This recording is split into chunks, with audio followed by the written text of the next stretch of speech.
Hi there, I'm Stuart Clark. I'm the Editorial Director of TBI, Television Business International, and today I'm joined by Will Saunders, who is the Creative Director, Digital at BBC Studios. Will, before we get into talking about expectations for the year ahead and some of the stuff you're working on, it might help if you just outline what that role means. Of course, the BBC is such a huge organisation. For a long time, the BBC made in excess of 40% of all of its television programming with what was called BBC TV Production, the in-house production arm of the BBC. Earlier this year, we were greenlit to become a commercial subsidiary at the turn of the financial year, BBC Studios. And as we all know, the era of content is changing massively. So my job is that I lead on the digital development and winning new business and looking at essentially what the next form of content that we could get behind could be. And obviously, in doing so, we have some amazing TV shows to augment and to play with, and some amazing talent both on screen and off screen. Is it a case of using some of the many thousands of hours of content that the BBC produces and working out what you can do in that respect with emerging technologies and different platforms and so forth? Or is it in fact about creating new content using emerging technologies and for different platforms? It's a bit of both. And I think if you look at some of the big brands that we play with, so everything from Planet Earth 2, which genuinely is now a multi-platform production. If you look at some of the views and the way in which content has been created for third-party platform, it's had huge uptake on platforms like Facebook and on YouTube. But it's also one of those shows that has managed to understand how best to take the advantage of emerging technologies like virtual reality and 360 video. So we do an awful lot of brand stretch around big IP.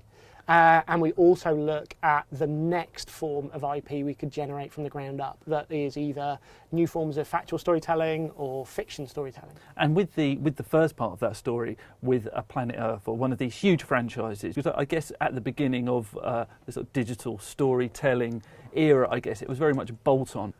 Yes, I would argue that increasingly a lot of the need and impetus to do this is coming from the creators behind the show. A lot of people, including on-screen talent, see the need to stretch their idea across multiple platforms. And increasingly with some of those big pieces of IP that you mentioned, like Top Gear, like Planet Earth, they're global brands. Those are also things that the BBC Public Service now often invest the minority spend into. So shows like Planet Earth 2 have investment from around the globe and also think of themselves as global propositions. So they have to think how they will work on social platforms, on in emerging platforms like Oculus and Google Daydream, and there's a lot of thinking about that idea that moves it beyond a linear experience from the outset.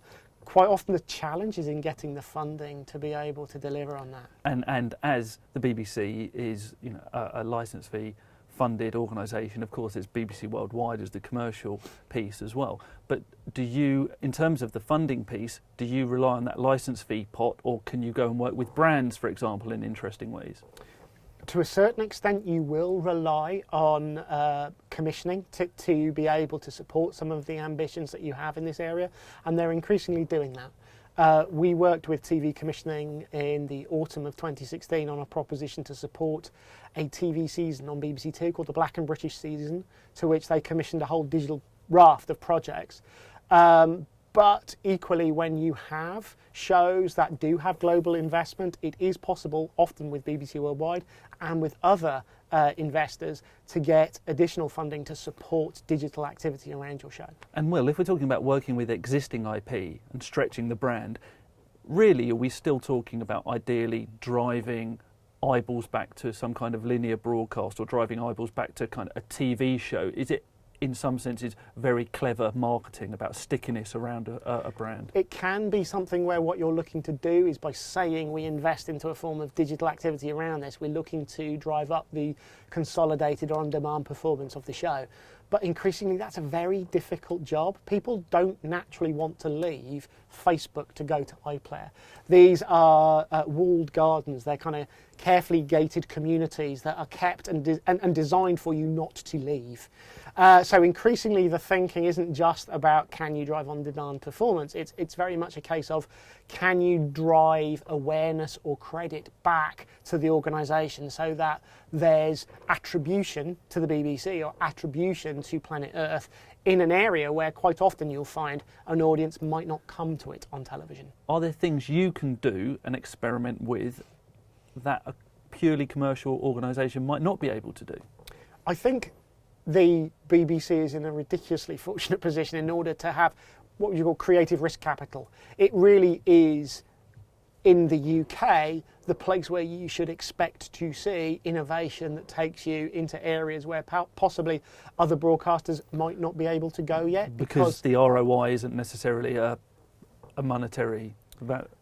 Yeah, I think there's no ROI, but equally for the BBC to have value, it needs to be able to reach audiences. So it doesn't necessarily live in an era where it does innovation for innovation's sake. It's always trying to work in a way where it's anticipating what audience behaviours will be, and it's generally doing this in a way where it's seeking to work out what the audience benefit of doing this kind of activity is. But is there a template in any shape or form now where you have a big juggernaut franchise or brand? Do you now know what you should do across Facebook, across Snapchat, across Instagram?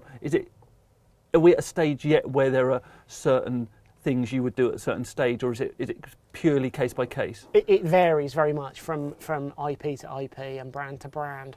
If you're asking for kind of who are the most evolved players in this space, if you look at say shows like Doctor Who, I think Doctor Who has a very strong understanding of how it works across platform to platform, how it develops original pieces of IP that connect to the brand but aren't necessarily from the makers of the TV show. So for example, last year Doctor Who won an award for a coding game that was created in order to teach children how to code, but it used Doctor Who as the front end in order to get audiences there. Okay. So Doctor Who has a very, very well evolved and always has had an understanding of how it should work on different platforms. I think we mentioned Planet Earth too, but I think the Natural History Unit, who creates so much natural history and Earth content, also have a very very literate understanding of how to make their IP work across multiple platforms. And increasingly inside the BBC, you look at areas like children's. CBBC is almost now platform agnostic in the way that it approaches content commissioning. Perfect. Will Saunders, thank you very much for joining us, and look forward to seeing you at TV Connect. Thank you.